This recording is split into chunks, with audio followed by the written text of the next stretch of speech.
మా నాకే నా ప్లేట్ తీసుకొస్తున్నా. నీకు ఈ కాంబినేషన్ ఇష్టం. ఏం కూర చేసింది ఇవ్వనా? ఏం చేసావు చూపిస్తారా? గుత్తి వంకాయ ఇష్టం కదా నీకు? వంకాయ ఎన్ని రకాలు చేస్తావు మమ్మీ? నువ్వు చాలా రకాలు చేస్తావుగా. అదే నీకు చెప్పాలైతే గుత్తి వంకాయే కాదు, వంకాయతో గుత్తి వంకాయే కాదు, మసాలా కర్రీ చేయొచ్చు, పన్నీర్తో చేయొచ్చు, ఆలు వంకాయ చేయొచ్చు, వంకాయ ఫ్రై చేయొచ్చు, వంకాయ బజ్జి పచ్చడి చేయొచ్చు, వంకాయ పెరుగు పచ్చడి చేయొచ్చు, వంకాయ పచ్చి పులుసు చేయొచ్చు, వంకాయ వడియాలు పెట్టుకోవచ్చు, వంకాయ ఆవకాయ పెట్టుకోవచ్చు, వంకాయ పులుసు పెట్టుకోవచ్చు. ఒక్కో కూరతో మనం ఎన్ని రకాల టేస్ట్ అయినా చేయొచ్చు. ఎన్ని చేసినా కూడా గుత్తి వంకాయకు ఉన్న స్పెషల్ గుత్తి వంకాయదే. సో ఇవాళ గుత్తి వంకాయ, ఉత్తపప్పు, నెయ్యి.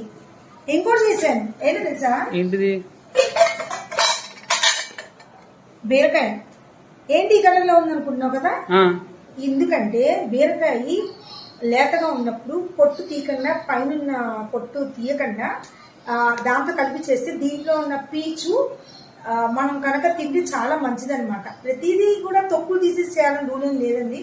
కొన్నిటి తొక్కల నుంచి కూడా ఈ విధంగా చేయండి, చాలా అంటే చాలా బాగుంటుంది. ఇక నుంచి నేను లాంగ్ వీడియోస్ చేద్దాం అనుకుంటున్నాను. ప్రాసెస్ కూడా అందరు అడుగుతున్నారు. సో బీరకాయ పొట్టు పచ్చడి. అంతేకాదండి, ఉత్తపప్పు ఉంది కదా, ఉత్తపప్పులోకి ఇదిగో ఆ ఉత్తపప్పులోకి ఉత్తపప్పు చాలా ఇష్టం మమ్మీ. నాకు తెలుసు అనుకున్నా ఇవాళ అన్ని నీకు ఇష్టమైనవి అని.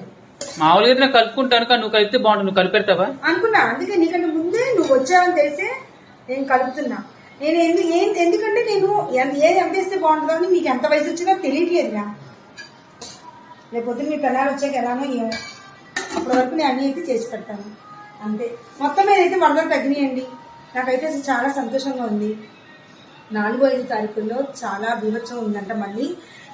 ఎందుకైనా మంచిది మన జాగ్రత్తలో మనం ఉందాము. ఇప్పటికైనా మొన్న జరిగిందని బేస్ చేస్తూ మన జాగ్రత్తలో మనం ఉందాము. ప్రతి ఇంట్లో కూడా కాచలాచిన వాటర్ అయితే తాగండి. కర్పూరం వాటర్లో వేసేసి ఒక మూల పెట్టుకోండి. ఎందుకంటే చాలా బ్యాడ్ స్మెల్ వస్తుంది బయట నుంచి. ఆ స్మెల్ పోవాలంటే కర్పూరం అలా వేసి పెట్టుకోండి, చాలా మంచిది అనమాట. టేక్ కేర్ అండి అందరూ. ఇంతేనండి. నచ్చితే లైక్ చేయండి.